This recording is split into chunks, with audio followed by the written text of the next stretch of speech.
We're creating our own version.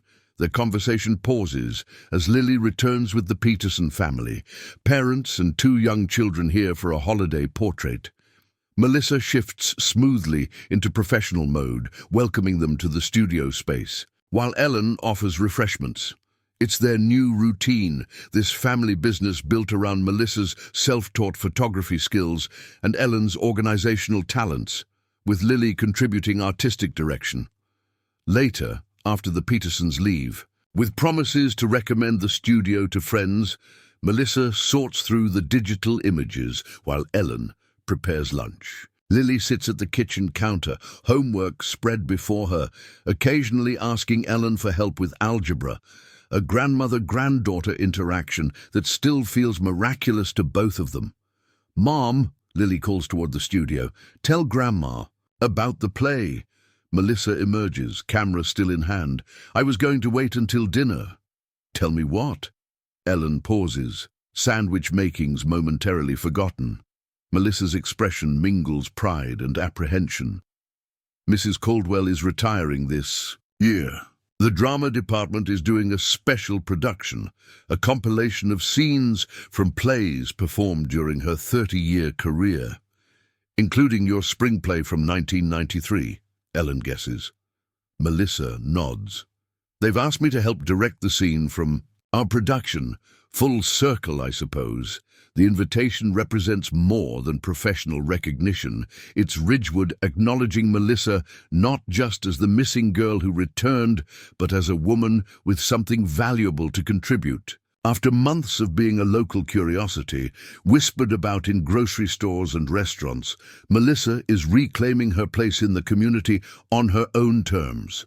Will you do it?" Ellen asks. "I think so." "Yes." Melissa's smile shows hard-won confidence. Lily wants to try out for the student crew.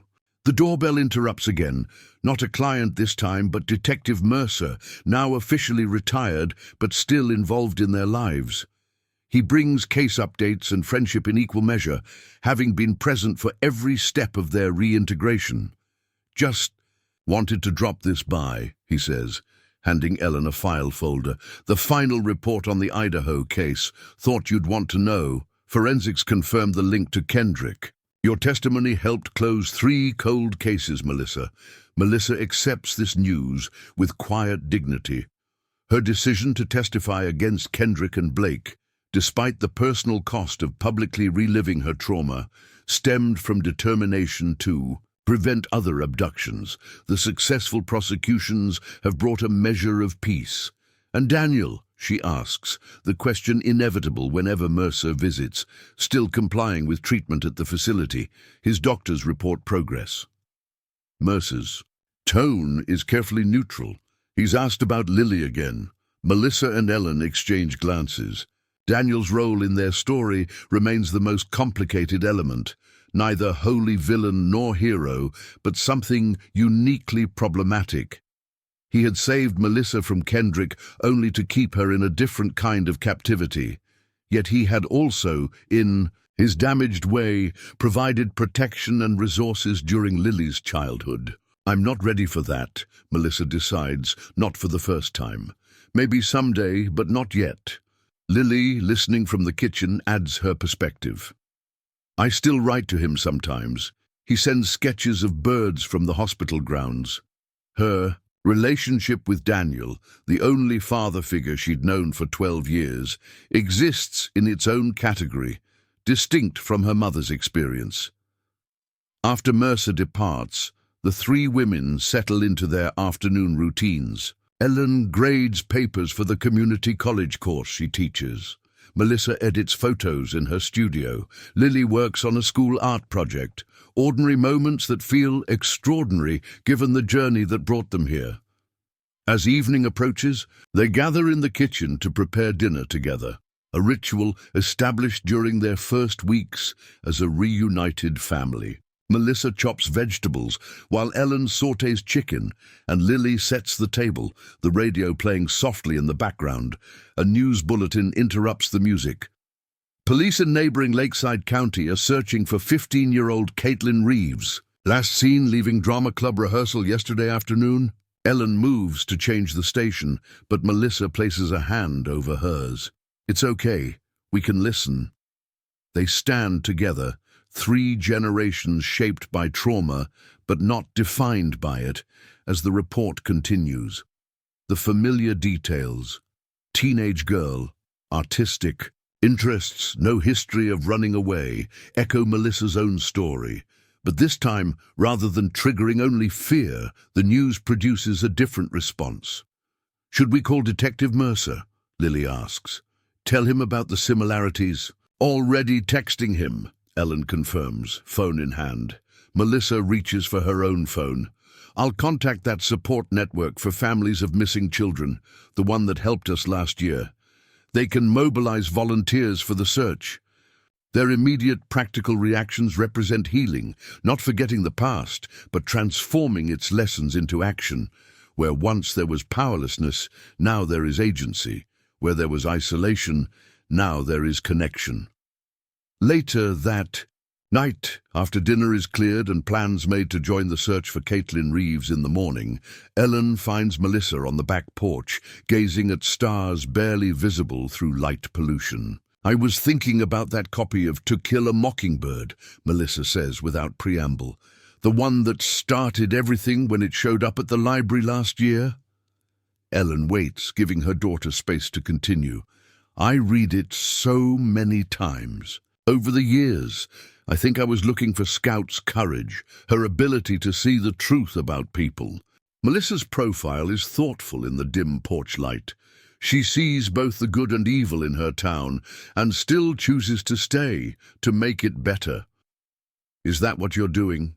Ellen asks gently. Making things better? Melissa considers this. Trying to, for Lily, for myself, for girls like Caitlin Reeves. She turns to her mother. And for you. I keep thinking about all those years you waited not knowing. Ellen takes her daughter's hand, the gesture still new yet increasingly natural. What matters is that you found your way back. From inside the house, Lily calls them to look at something she's drawn, a triptych portrait of the 3 of them, past and present, intertwined.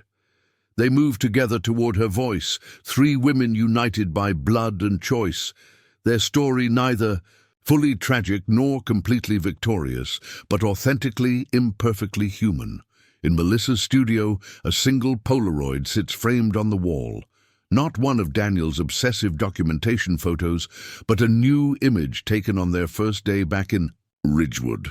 It shows Ellen, Melissa, and Lily standing on the front porch, squinting in sunlight, arms around each other, their faces reflecting not just what they've survived, but what they're building together.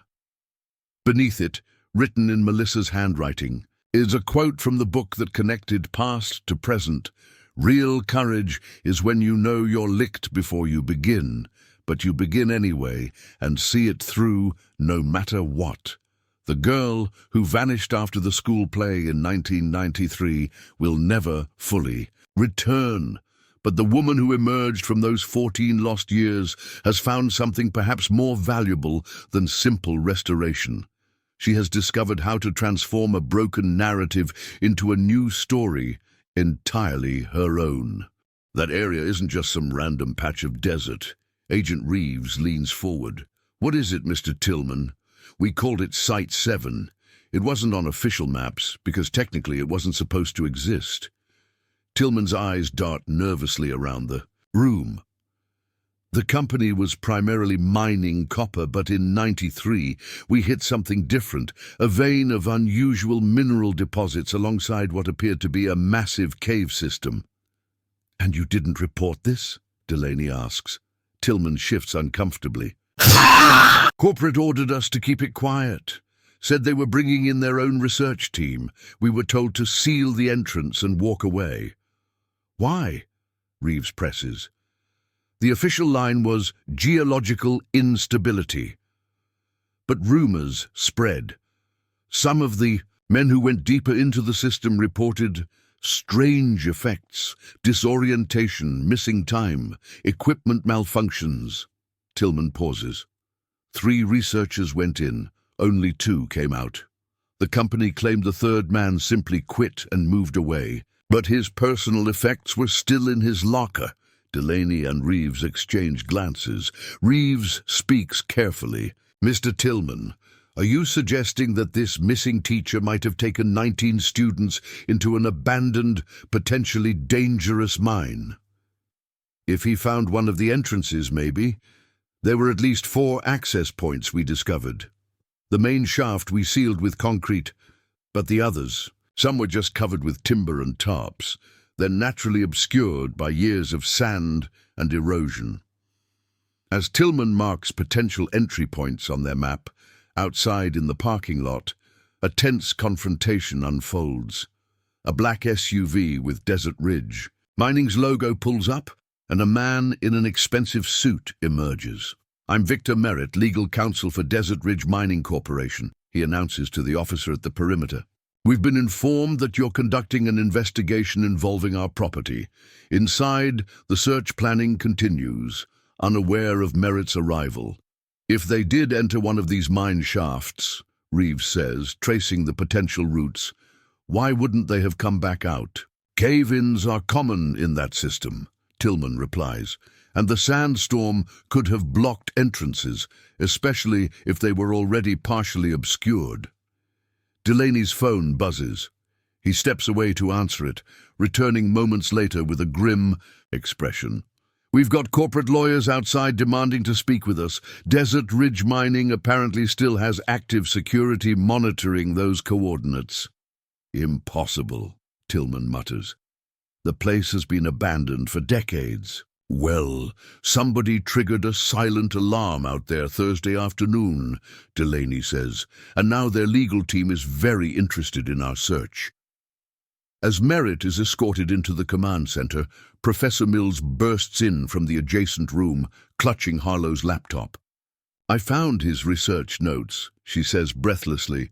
"Nathan wasn't just interested in the geology. He found academic papers from the 90s about unusual biomagnetic properties in minerals from that exact region.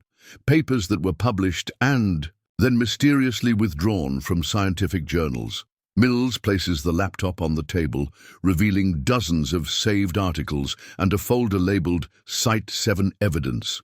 He believed the government and Desert Ridge were covering up something significant, something that could rewrite our understanding of desert ecosystems, or possibly more. Or he was chasing conspiracy theories and put 19 kids in danger, Reeves says sharply. As Merritt enters the room, Tillman shrinks back, recognition flashing across his face. Before anyone can make introductions, the former mining manager slips away through a side door. "Detective Delaney, Agent Reeves," Merritt says smoothly. "Desert Ridge Mining is deeply concerned about these missing students. We'd like to offer our resources to aid in the search, but I must insist that our property rights be respected."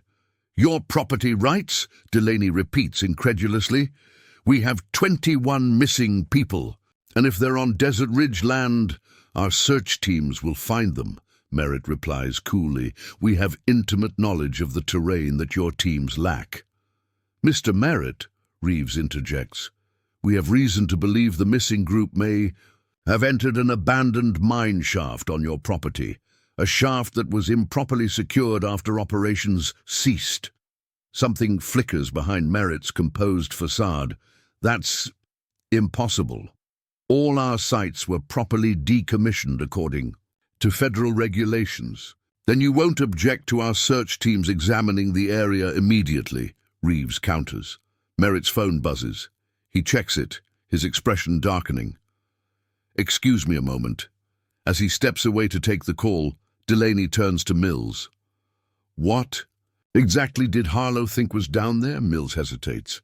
"In his notes, he mentioned the possibility of extremophiles, organisms that thrive in conditions normally considered hostile to life. But he also referenced unusual electromagnetic readings that he detected on a preliminary visit." Across the room they see Merritt end his call, his face now ashen as he approaches them with an entirely different demeanor. "Agent Reeves," he says quietly, "Desert Ridge would like to cooperate fully with your investigation. Our security systems have detected movement within Site 7, multiple heat signatures approximately 200 feet below the surface."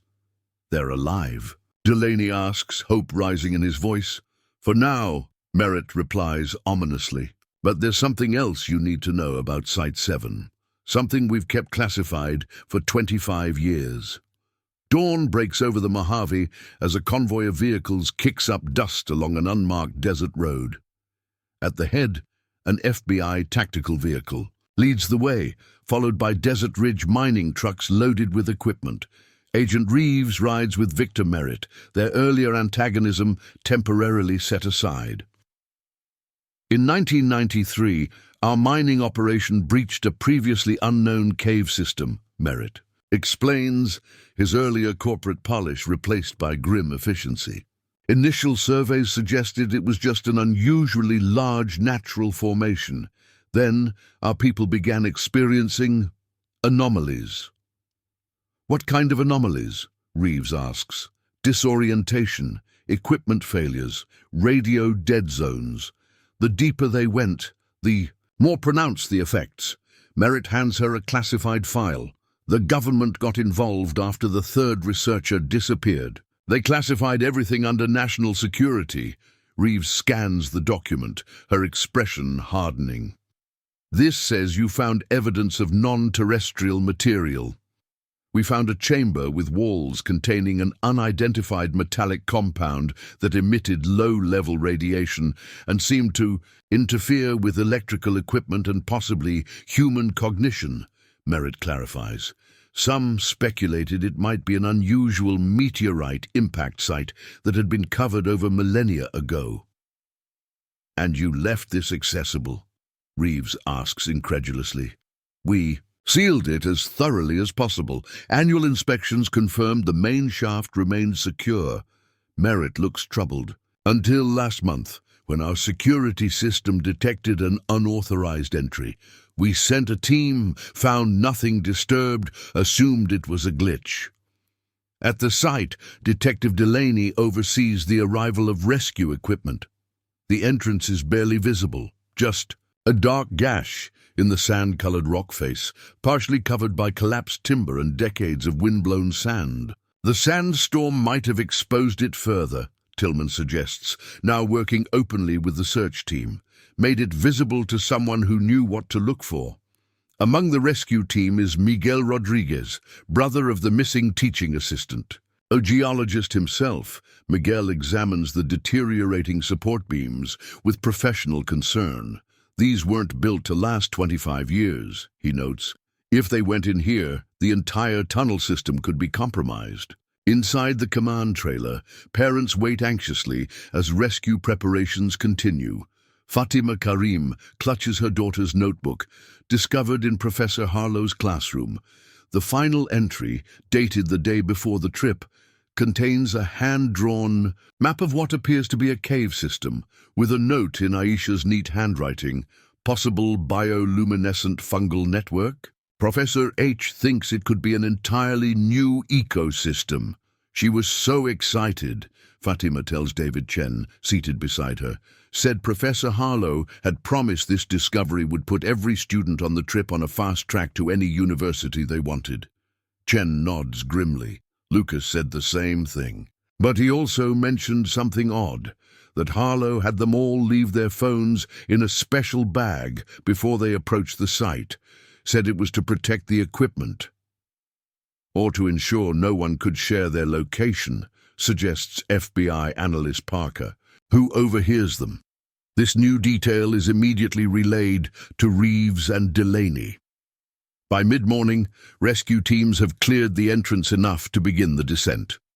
Camera-equipped drones are sent in first, but as Merritt predicted, they lose. Signal less than 50 feet into the tunnel. "We go in manually," Reeves decides. "Full protective gear, redundant communication systems, and no one goes alone."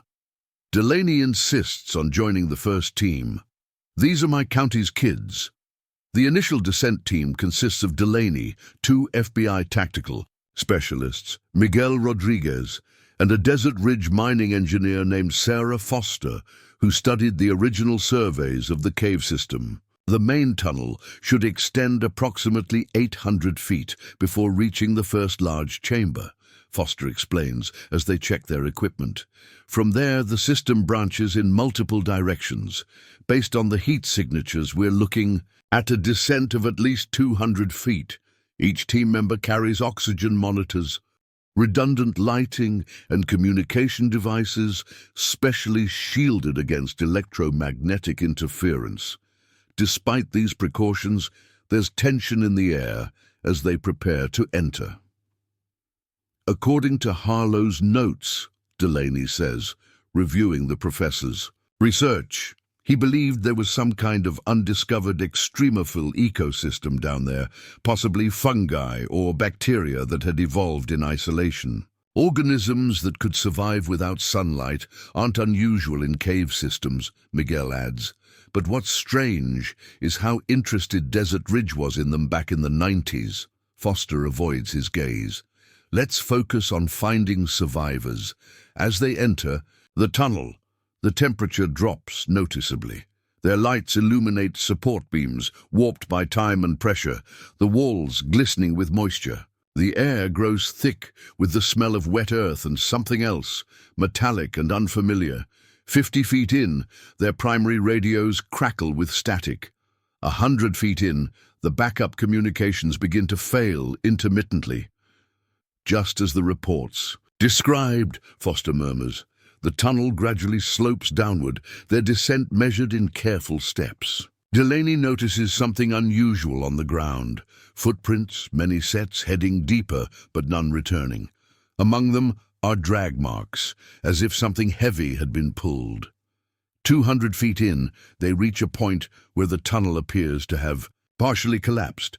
A narrow passage remains, requiring them to crawl through one at a time. Recent damage, Foster notes, examining the broken support beams, could have been triggered by their entry or the subsequent sandstorm creating pressure changes. On the other side of the collapse, they find the first evidence of the missing group, a science textbook, its pages damp and swollen, the Desert View High School stamp clearly visible inside the cover.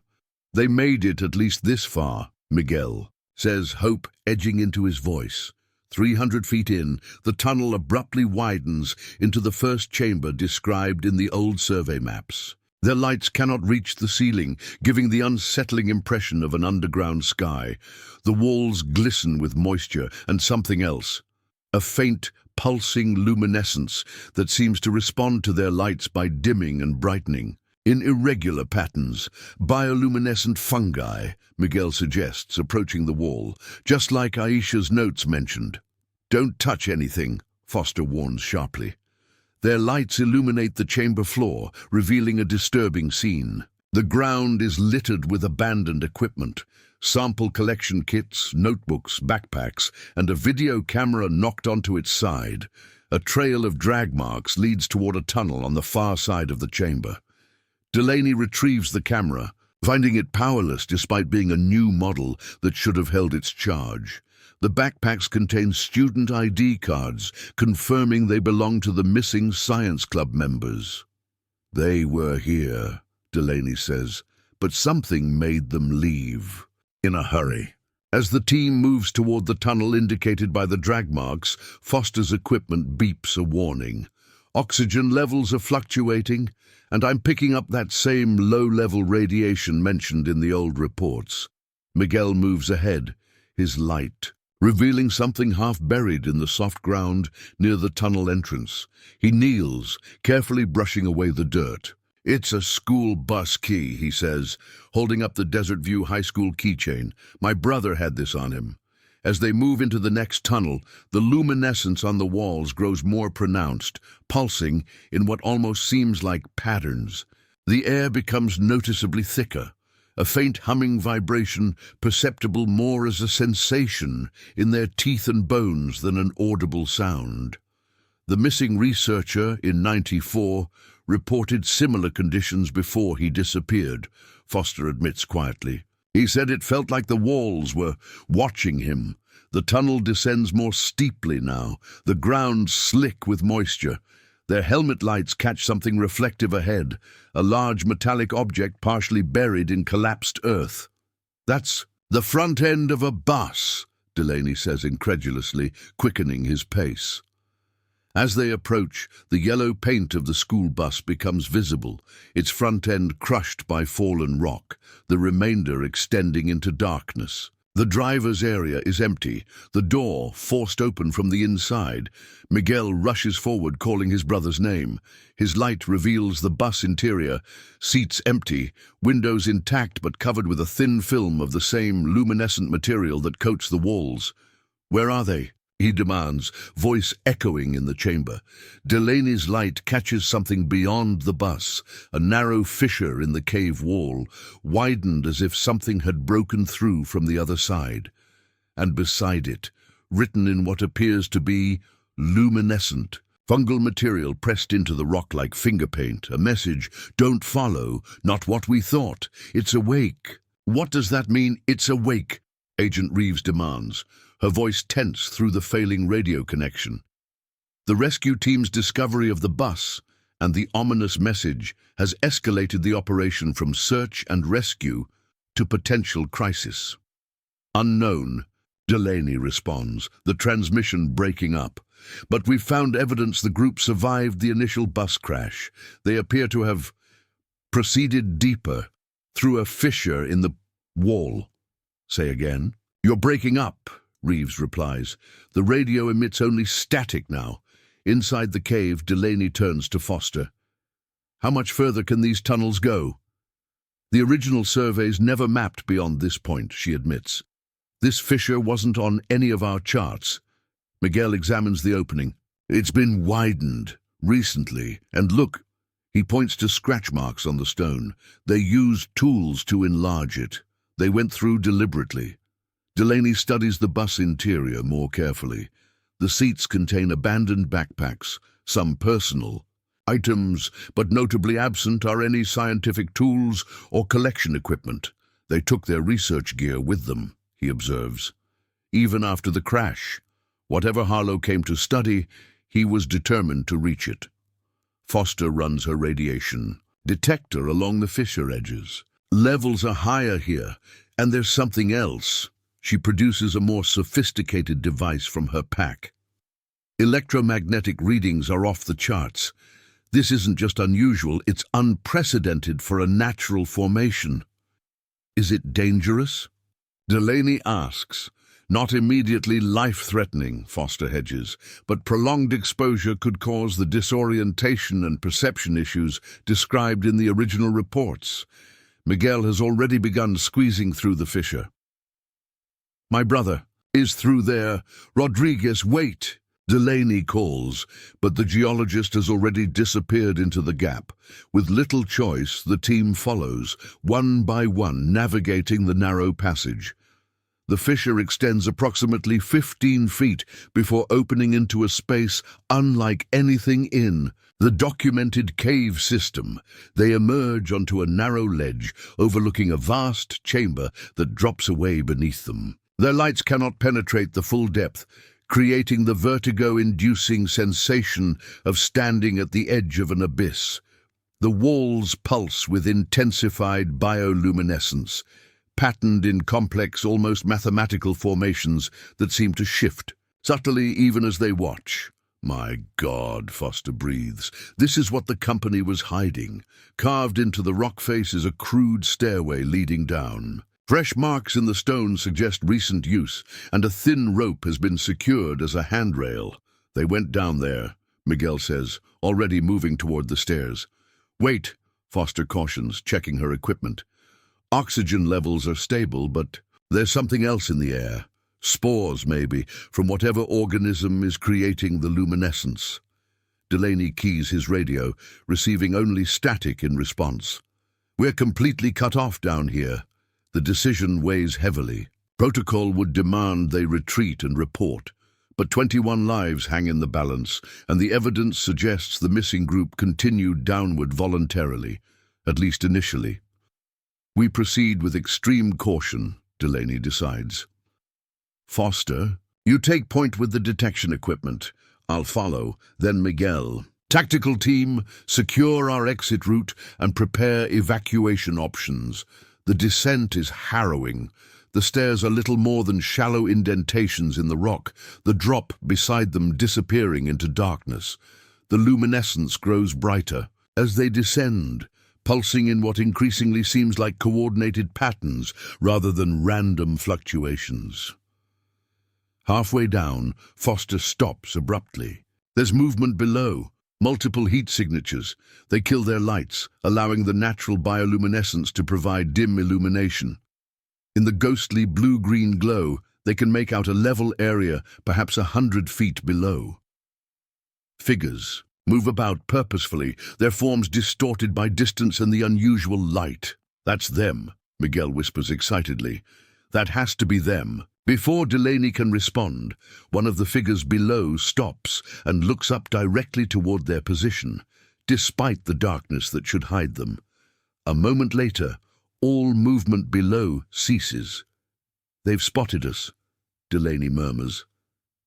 After a tense pause, one figure breaks away from the group and begins ascending the stairs toward them. As it draws closer, features become distinguishable. A man in his 40s, bearded, wearing what was once a button-down shirt, now stained with luminescent material. Professor Nathan Harlow, moving with an odd, stiff gait. "Professor Harlow?" Delaney calls cautiously. The figure stops, head tilting unnaturally. When he speaks, his voice sounds strained, as if he's forcing each word. "You shouldn't be here." "We've come to rescue you," Delaney responds. "Are the students safe?" Harlow's face contorts with what might be pain or effort. "No rescue, discovery, important work. Cannot leave." "Nathan," Foster interjects, "Desert Ridge sent me. We know about Site 7. You need to bring the students back up immediately." At the mention of Desert Ridge, Harlow's demeanor changes dramatically. He straightens, his movements becoming more fluid, his expression clearing. "Sarah Foster. They said you might come." His voice now sounds almost normal, though oddly cadenced. "You of all people should appreciate what we've found." "And what exactly have you found, Professor?" Delaney asks, hand moving subtly toward his sidearm. Harlow smiles, the expression not reaching his eyes. "Life, Detective. But not as we understand. An intelligence that has been waiting in the dark for millennia, waiting to be discovered, to be awakened." "The students, Nathan," Foster presses. "Where are they? Learning, growing, being transformed by knowledge, just as education should transform young minds." Harlow gestures down toward the figures moving below. "They're not in danger. They've simply evolved in their understanding." Miguel pushes forward. "My brother, Marcos, is he down there?" "Marcos has been especially receptive," Harlow nods, that same unsettling smile in place. "He's helping the students adapt to the new paradigm." Foster's detection equipment begins beeping rapidly. "The radiation levels are spiking," she warns quietly. "Professor Harlow," Delaney says firmly, "I need you to take us to the students now. Their parents are worried sick." "Parents," Harlow repeats, as if the concept is suddenly foreign. "Yes, they wouldn't understand yet, but they will once we've prepared properly." He turns, gesturing for them to follow. "Come, see what we've discovered. Then you'll understand why we can never leave." As they continue their descent, the bioluminescence intensifies until it provides enough light to see clearly. The patterns on the walls now unmistakably resemble mathematical symbols, circuit-like designs, and what appear to be complex molecular structures. It communicates through these patterns, Harlow explains conversationally, as if discussing an interesting academic theory. "At first, we thought it was just unusual fungal growth. Then we realized the patterns were changing in response to our presence, to our thoughts." The chamber floor is a vast expanse of stone covered in the luminescent growth. scattered about, are elaborate research stations where students in stained clothing work methodically, connecting equipment to the glowing walls or taking samples of the luminescent material. Each student moves with the same stiff, deliberate manner as Harlow. None look up as the rescue team approaches. "My brother," Miguel gasps, spotting Marco supervising 3 students at a makeshift laboratory setup. Delaney surveys the scene with growing horror. The students' expressions are blank, their movements mechanical. Several have patches of luminescent material growing on their skin, particularly around their necks and wrists. "What have you done to them?" he demands. "We've done nothing," Harlow replies serenely. "The organism has simply established a symbiotic relationship with us. It shares knowledge. We provide mobility and new perspectives. A perfect educational exchange." Foster's equipment continues its urgent warning. "The radiation is affecting their neurological functions," she whispers to Delaney. "Mind-altering. Possibly hallucinogenic effects combined with some form of parasitic infection. Can it be reversed?" Delaney asks quietly. "Unknown, but prolonged exposure." She doesn't finish the thought. Harlow leads them to the center of the chamber, where a structure rises from the floor. Not natural stone, but something that appears almost manufactured. A pillar composed of a dark metallic substance, covered in more elaborate versions of the symbols that adorn the walls. "The heart of the organism," Harlow announces proudly. "The central node of a vast mycelial network that extends throughout this entire mountain range. Not fungus as we understand it, not bacteria, but something else, something that has been growing, thinking, waiting for millions of years." As they approach the pillar, the luminescence around it pulses more rapidly, and Delaney feels a distinct pressure in his head, a buzzing sensation that makes his thoughts fuzzy. "It's trying to communicate with you," Harlow says. "Open your mind to it. Let it in." Foster staggers slightly, her equipment falling from nerveless fingers. "It's affecting our brain chemistry," she manages, her speech slurring. "We need to leave now." Miguel has already pushed past them, running toward his brother. Marcos, it's me." The teaching assistant turns slowly, his eyes unnaturally bright in the gloom, luminescent tendrils visible beneath the skin of his neck. When he speaks, his voice overlaps oddly with itself, as if multiple voices are emanating from one throat. "Miguel, you're just in time. The final phase is beginning." Around the chamber, the students all stop their work simultaneously, turning as one to face the central pillar. The luminescence intensifies to near blinding levels as the pillar begins to emit a low, resonant hum that vibrates through bone and tissue. "What's happening?" Delaney demands, fighting the growing pressure in his head. Harlow's smile widens, revealing teeth coated with luminescent material. "Ascension, detective. The organism has gathered enough data from our minds. Now it's ready to fully awaken and take us with it." The pillar's surface begins to ripple like liquid, the metallic material flowing and reshaping itself. The students move toward it in perfect unison, arms outstretched, their eyes reflecting the unearthly glow. "Stop them!" Foster cries, struggling to remain conscious as the neurological effects intensify. "If they make contact with that thing in its active state..." Her warning is cut short as the chamber begins to tremble, dust and small stones raining from the unseen ceiling above.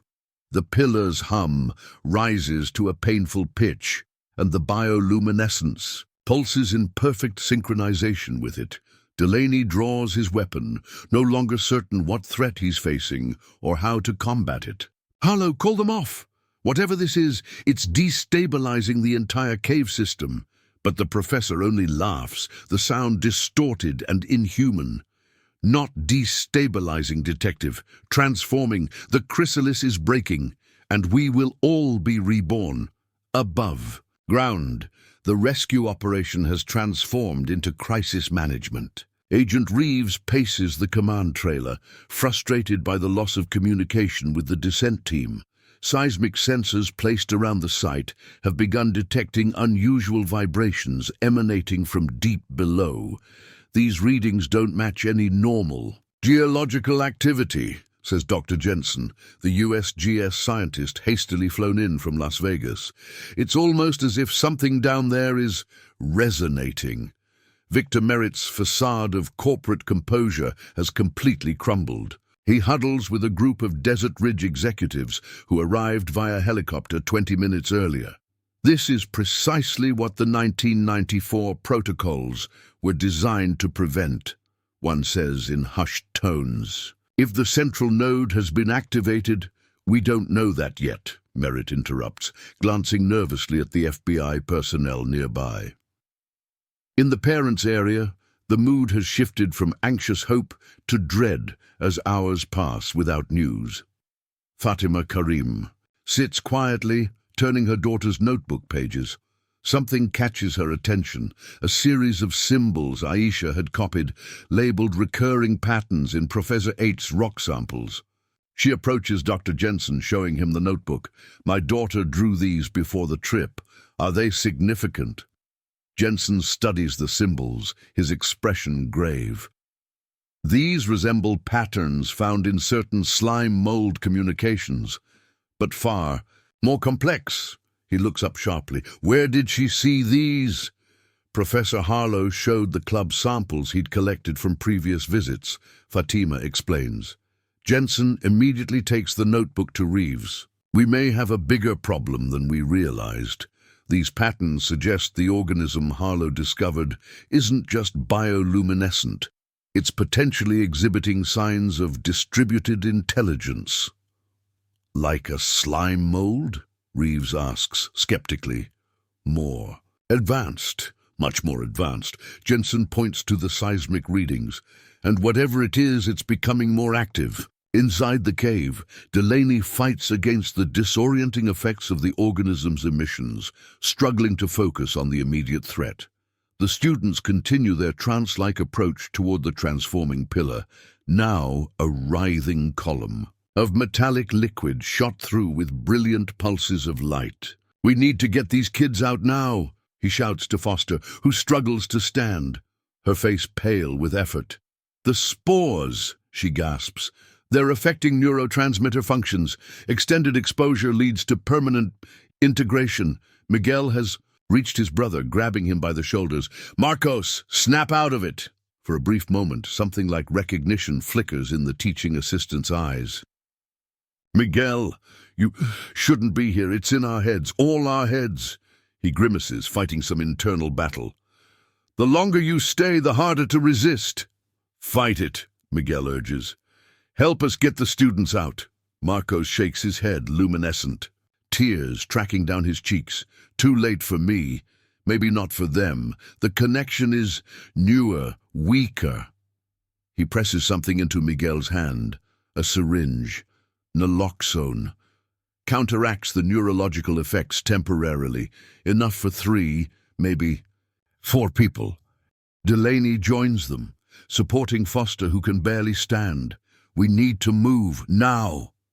The organism, Marcos struggles to explain, fighting for control of his own mind. It's ancient, intelligent. It infects through spores, creates a neural network. Between hosts, the pillar is its central processing node. Miguel quickly administers the naloxone to Foster, who gasps as clarity returns to her eyes. The students, she manages. Target the ones furthest from the pillar first. They'll be less affected. Delaney surveys the chamber, identifying Aisha Karim and Lucas Chen at the periphery, documenting the patterns on the wall. Their movements seem less coordinated than the others, suggesting the connection might be weaker. Start with those 2, he instructs Miguel, who nods and moves carefully toward them, naloxone ready. Harlow notices their actions and frowns. You cannot interrupt the communion. The network requires all nodes to function properly. His voice resonates oddly, as if multiple voices speak through him. 21 human minds to complete the pattern. The threshold was calculated precisely. The ground trembles more violently now, and Foster's returning lucidity brings professional assessment. The resonance is destabilizing the cave system. If that pillar fully activates, this entire chamber could collapse. Miguel reaches Aisha first, quickly administering a partial dose of naloxone. The girl blinks rapidly, confusion giving way to panic as awareness returns. Where am I? What's happening? No time to explain, Miguel tells her, moving to Lucas and administering another partial dose. We need to get everyone out. Lucas comes to with a gasp. The organism, it was in my head, controlling my thoughts. It still is, Aisha says, wincing and pressing her hands to her temples. I can feel it trying to get back in. Delaney has made his way to the nearest student, Maya Wilson, the girl who sent the final text message. Her skin is pale beneath the luminescent glow, blue-green tendrils visible beneath the surface like glowing veins. Maya, he says firmly. Maya Wilson, your parents are waiting for you above ground. The girl hesitates, her approach toward the pillar faltering. Mom, she murmurs, confusion crossing her features. Dad? Taking advantage of the moment, Delaney pulls her away from the pillar's influence. Without naloxone, she's still affected, but the mention of her parents created a momentary break in the organism's control. The emotional connection, Foster realizes, rejoining them with stronger legs. Strong emotional memories might temporarily override the organism's influence. Family connections, powerful memories, they could help break the initial hold. Everyone pick a student, Delaney orders. Use personal details, family connections, anything to reach them. As they work to reach the students, Harlow's demeanor grows increasingly agitated. No, you don't understand what you're interfering with. This is a symbiosis, millions of years in the making. The pillar's transformation accelerates, the metallic surface now resembling a swirling vortex of liquid light. The hum intensifies to a painful degree, and several students closest to it collapse to their knees, luminescent fluid streaming from their eyes and noses. It's killing them, Foster shouts over the noise. The integration is too much for their bodies to handle. Marcos suddenly straightens, his movements becoming more natural as he fights against the organism's control. The bus, he gasps. Get them to the bus. Metal shields some of the effects. Through combined efforts, they manage to break the organism's hold on 7 students, using naloxone on the most severely affected and emotional triggers on others. But 14 people, including Harlow and several students, remain firmly under the organism's influence, now gathered in a circle around the pillar, holding hands. We need to go, Foster insists as the chamber shakes more violently. This entire system is about to collapse. We can't leave them. Miguel protests, looking at his brother who has rejoined the circle despite his momentary clarity. Marcos turns to them one last time, his eyes briefly his own again. Save who you can. Some of us are too far gone. A pained smile crosses his face. The things we've seen, Miguel, the knowledge it contains, it's beyond anything humanity has imagined, worth any sacrifice. The rescued students, disoriented but mobile, huddle together as Delaney and Foster lead them toward the fissure. Aisha suddenly breaks away, running to her backpack and retrieving a notebook. Evidence, she explains, rejoining them. Everything we learned before it took over our minds. As they reach the base of the stone stairway, the chamber convulses violently. Enormous chunks of rock crash down around the pillar, yet somehow missing the circle of entranced humans. The pillar itself now resembles a tornado of luminescent energy, tendrils of light extending outward to connect with each person in the circle. It's happening, Aisha whispers, transfixed despite her partial liberation. The ascension Professor Harlow described. The organism is using their minds as processing nodes to achieve a higher state of consciousness. Move! Delaney urges, pulling her toward the stairs as the path behind them collapses. Their ascent is a desperate race against the accelerating destruction of the cave system. They're forced to carry several students who remain in semi-tranced states. The stairs crumble beneath their feet as they climb, the abyss below now illuminated by brilliant flashes of energy from the transforming pillar. They reach the fissure as a violent tremor rocks the entire chamber. Looking back, they witness a sight both beautiful and horrifying. The circle of 14 entranced figures now floating several feet above the ground, suspended in a web of luminescent energy, their bodies gradually becoming translucent as the light within them intensifies. "Miguel!" Marcos calls out, his voice strangely harmonious and layered. "Don't mourn us. We're not dying. We're becoming something more."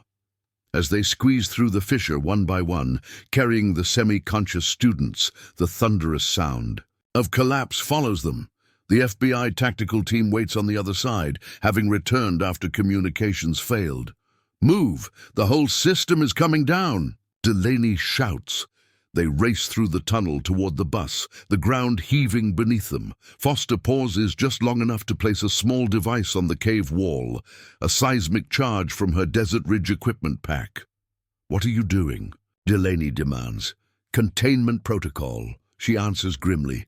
"Whatever that organism is becoming, it can't be allowed to reach the surface." They reach the bus, loading the affected students inside as the tunnel continues to collapse behind them. The tactical team takes charge of evacuation while Foster activates a remote detonator.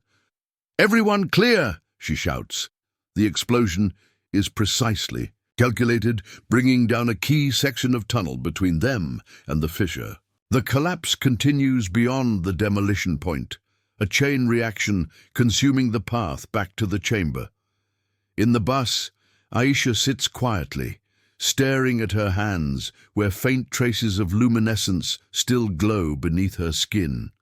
"I can still feel it," she whispers to Lucas beside her, distant now like a dream fading after waking, but still there.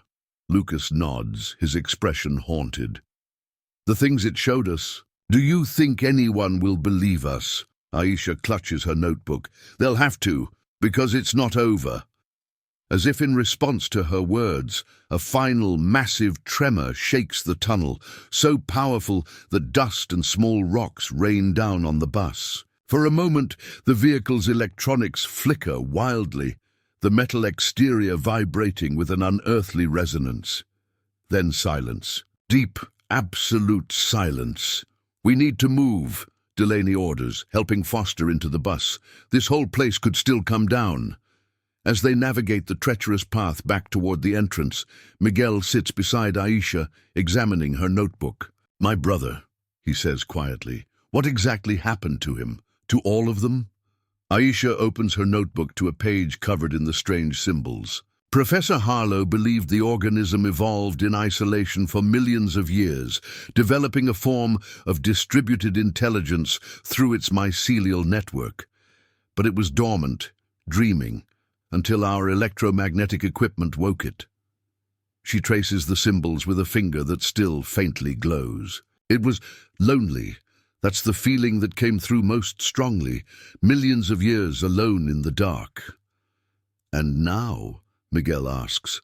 Aisha's eyes unfocus slightly. "Now, it's not alone anymore. It has them, their knowledge, their experiences, their consciousness. And they have its vastness," Foster overhears, moving closer. "You should know," she says quietly, "that in 1994, a researcher underwent the same process. 3 months later, unusual energy readings were detected in cave systems 200 miles away. Desert Ridge sent a team, found evidence of the same organism growing there, growing and spreading." "It can move," Aisha confirms. "Or rather, it can extend itself through compatible hosts. That's what it wanted from us. Not just our minds, but our mobility." This isn't just corporate crisis management, Reeves notes, watching the efficient deployment of what appears to be specialized military units. This is a long-established protocol. The government has maintained an interest in Site 7 since the beginning, Foster acknowledges, particularly after Dr. Watkins's integration and the subsequent spread to secondary locations. And now, Delaney presses. Foster's professional demeanor cracks slightly, revealing genuine concern. Now we're facing potential widespread exposure through multiple vectors: the 7 rescued students, the 14 fully integrated hosts, the unknown, number of peripheral exposures like yourselves, and most concerning, the activated node network throughout the old mining system. In English, please, Delaney says. We're looking at a potentially exponential expansion of a non-terrestrial intelligence using human hosts as transmission vectors, Foster clarifies. And based on the seismic readings, it's already moving much faster than our models predicted.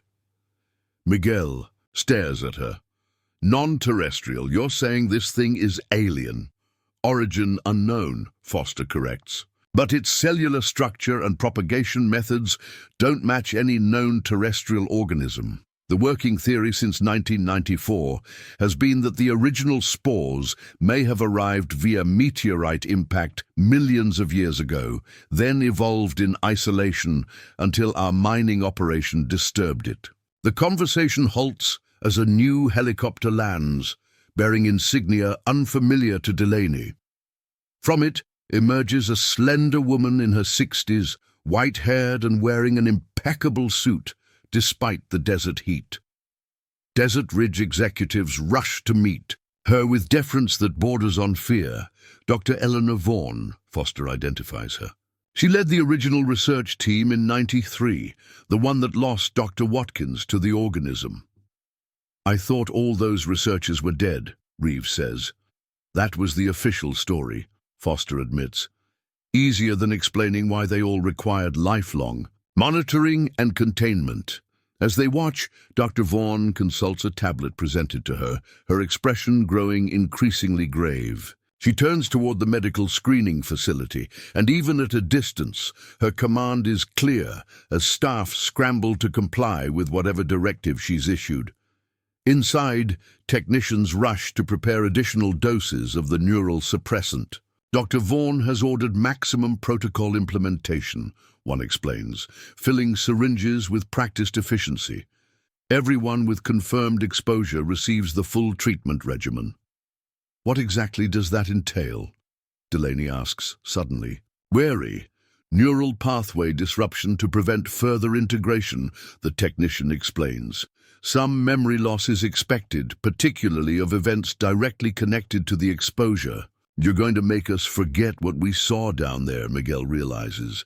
Not everything, just enough to prevent the organism from using those neural pathways to establish deeper connections. The technician prepares an injection. It's for your own protection. Delaney backs away. I think I'll pass. This isn't optional, Detective, the technician says, security personnel moving to block the exits. Containment protocol has been elevated to level 5. That means mandatory treatment for all exposed individuals. As tension builds in the medical facility at the Las Vegas retreat, Aisha has managed to gather the other 6 rescued students in her room, evading the guards during a shift change. We don't have much time, she tells them urgently. They're bringing in Dr. Vaughan.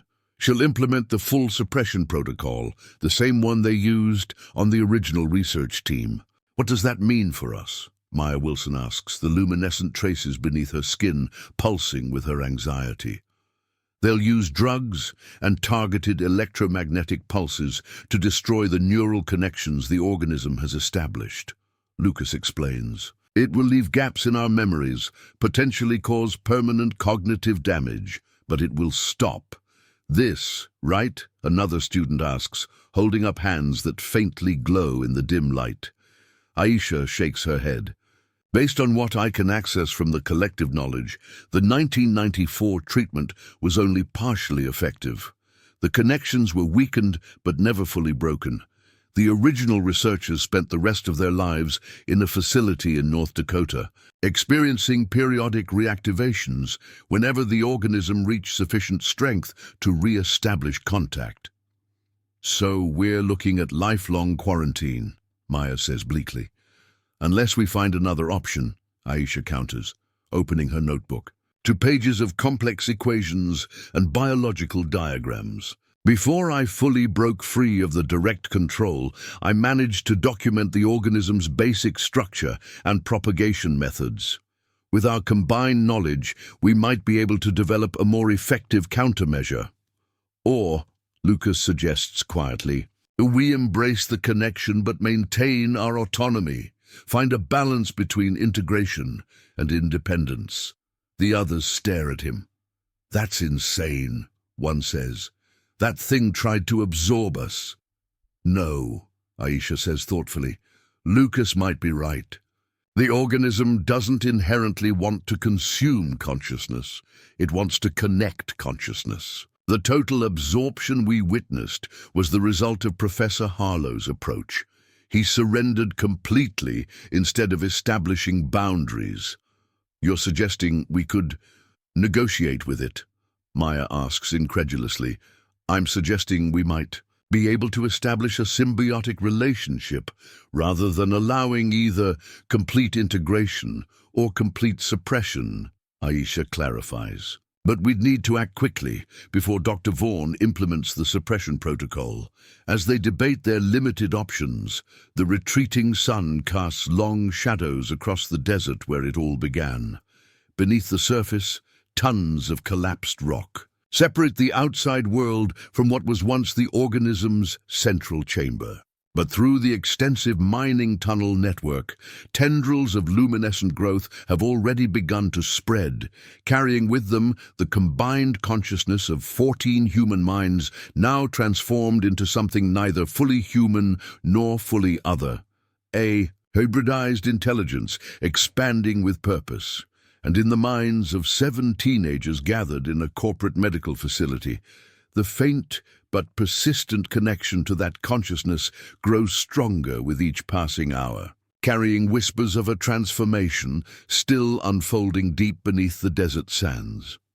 3 days after the rescue, Desert View High School remains closed, its corridors silent save for the occasional government official or Desert Ridge representative, collecting files or equipment from the science club classroom. The official story, a tragic accident during a field trip with search operations ongoing, has been carefully managed through controlled press releases and strategic misinformation. But in Redlands County, rumors spread like wildfire. Parents report strange dreams among siblings of the missing students. Electronics malfunction in patterns too consistent to be coincidence. And most tellingly, the parents of the 14 who didn't return home haven't joined the public outcry for answers. They sit in silent vigil in their homes, refusing visitors, their windows covered, communicating only through brief, oddly formal text messages. Detective Delaney, officially on administrative leave pending debriefing, sits in his home office reviewing copies of files he smuggled out. Before the mandatory treatment, the neural suppressants have left gaps in his memory, frustrating blank spaces where key details should be. But he documented enough before the injections to maintain a coherent understanding of events.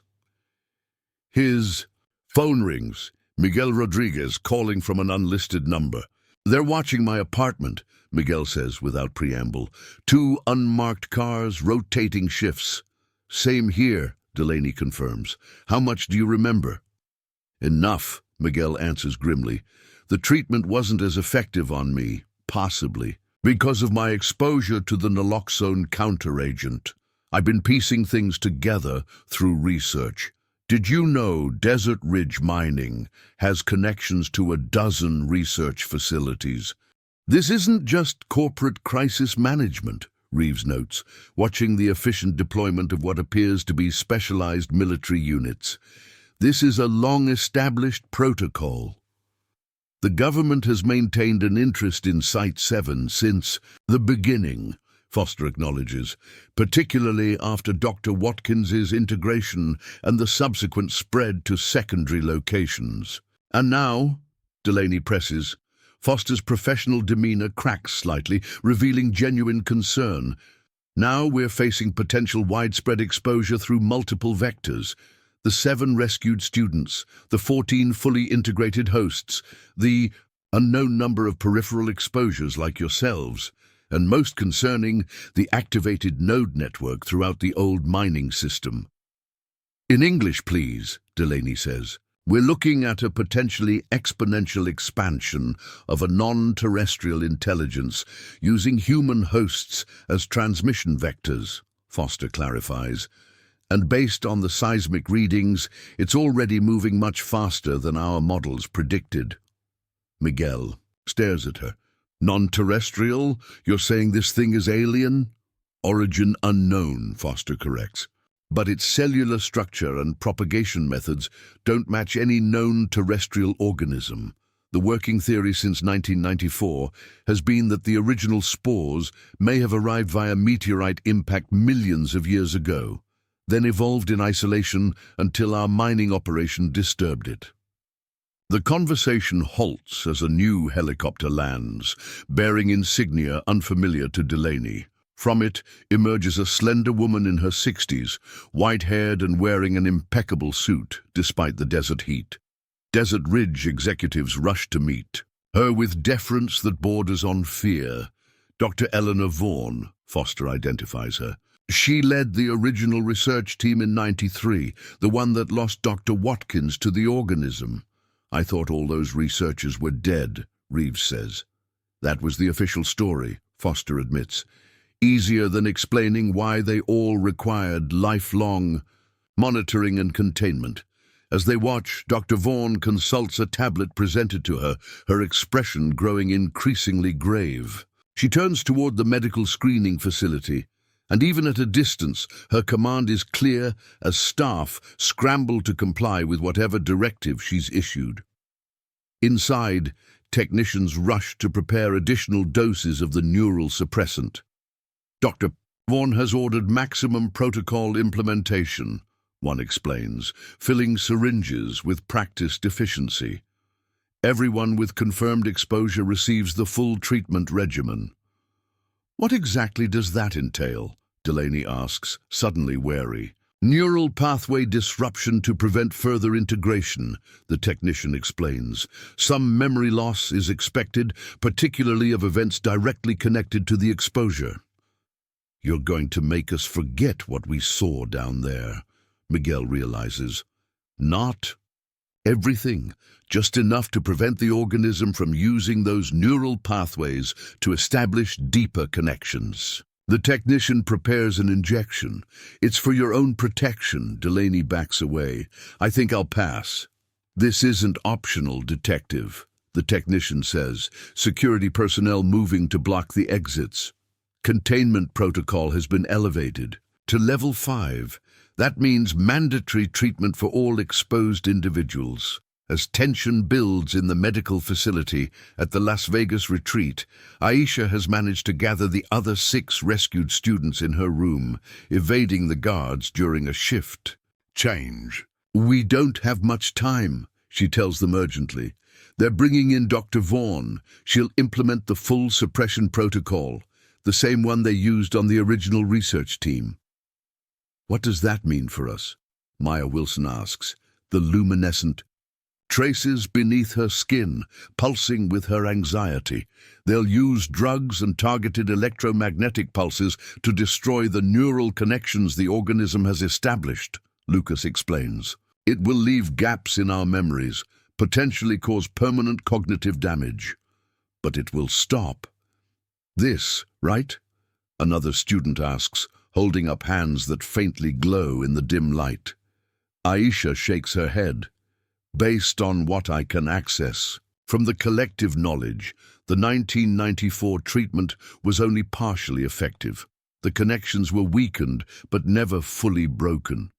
The original researchers spent the rest of their lives in a facility in North Dakota, experiencing periodic reactivations whenever the organism reached sufficient strength to re-establish contact. "So, we're looking at lifelong quarantine," Maya says bleakly. "Unless we find another option," Aisha counters, opening her notebook to pages of complex equations and biological diagrams. "Before I fully broke free of the direct control, I managed to document the organism's basic structure and propagation methods. With our combined knowledge, we might be able to develop a more effective countermeasure. Or, Lucas suggests quietly, we embrace the connection but maintain our autonomy. Find a balance between integration and independence." The others stare at him. "That's insane," one says. "That thing tried to absorb us." "No," Aisha says thoughtfully. "Lucas might be right. The organism doesn't inherently want to consume consciousness. It wants to connect consciousness. The total absorption we witnessed was the result of Professor Harlow's approach. He surrendered completely instead of establishing boundaries." "You're suggesting we could negotiate with it?" Maya asks incredulously.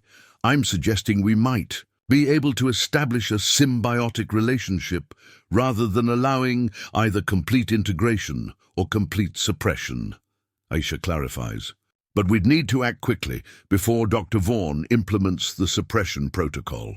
As they debate their limited options, the retreating sun casts long shadows across the desert where it all began. Beneath the surface, tons of collapsed rock separate the outside world from what was once the organism's central chamber. But through the extensive mining tunnel network, tendrils of luminescent growth have already begun to spread, carrying with them the combined consciousness of 14 human minds, now transformed into something neither fully human nor fully other, a hybridized intelligence expanding with purpose. And in the minds of 7 teenagers gathered in a corporate medical facility, the faint but persistent connection to that consciousness grows stronger with each passing hour, carrying whispers of a transformation still unfolding deep beneath the desert sands.